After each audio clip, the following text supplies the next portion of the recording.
Écoutez bien. Écoutez bien ce qui va suivre. Là, on va parler d'une des grandes causes de notre époque avec Olivia Chaleur. On va parler d'humanitaire. Écoutez bien, chaque minute, ce sont 18 tonnes de plastique qui entrent dans les océans.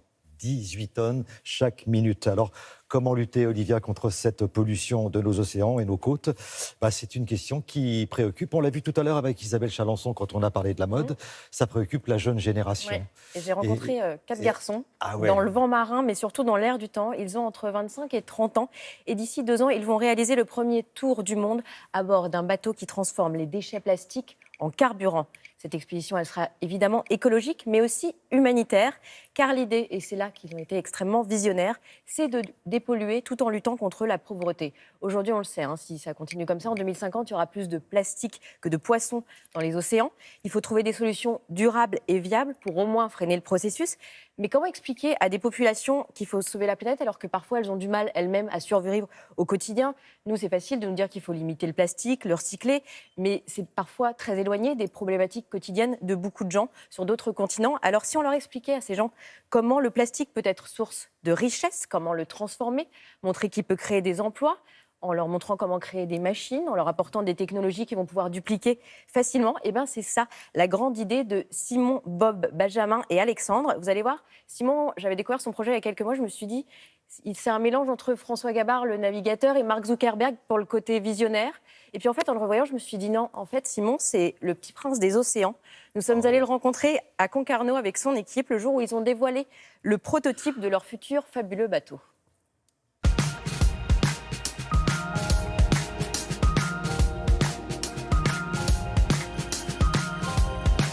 J'ai toujours grandi au bord de l'eau, donc je suis un peu un passionné de l'océan. Et j'ai fait des études pour être officier de la marine marchande.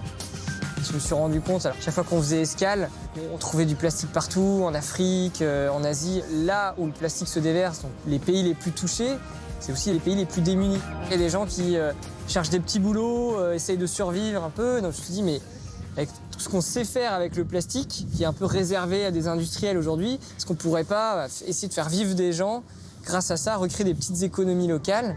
On s'est dit, on va remonter le problème à la source. Forcément, le plastique vient des côtes. Et donc, on a eu cette idée de bateau. On va récupérer ce plastique et aller de pays en pays. Pour marquer les esprits, le défi, c'était de se dire, on va faire le tour du monde uniquement en utilisant les déchets qu'on va trouver à chaque escale, transformés directement à bord en carburant.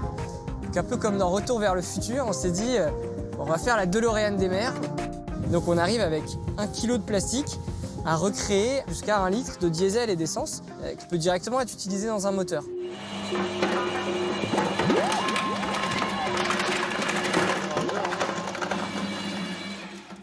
Donc voilà, là on obtient du plastique broyé. On développe plusieurs technologies pour revaloriser les déchets plastiques. Une pour trier les déchets, pour pouvoir les séparer. Et on va pouvoir en faire des nouveaux objets.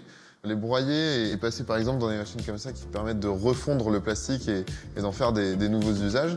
Et tout ce qui n'est pas recyclable, on va le passer dans la pyrolyse qui nous permet de transformer une dernière fois en fin de vie le plastique en carburant.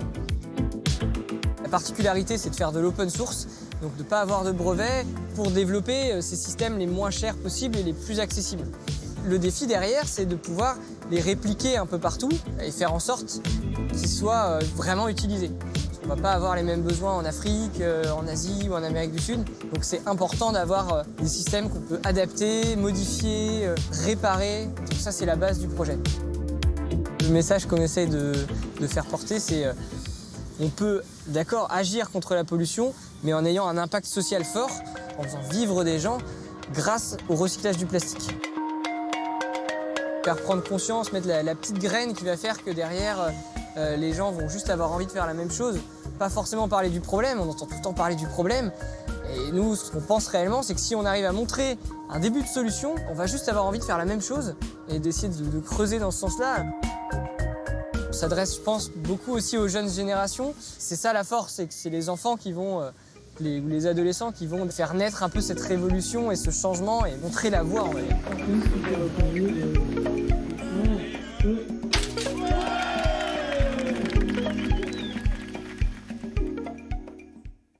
Le catamaran fera 25 mètres. On a vu l'inauguration du prototype par Roland Jourdain, que vous avez peut-être reconnu, et la secrétaire d'État Brune Poirson. On suivra leur belle plastique odyssée, 33 escales à travers le monde, et bravo à vous 4. Merci Olivia, oui, on veut des nouvelles. Merci. On ira en escale, j'espère. Et bon voyage.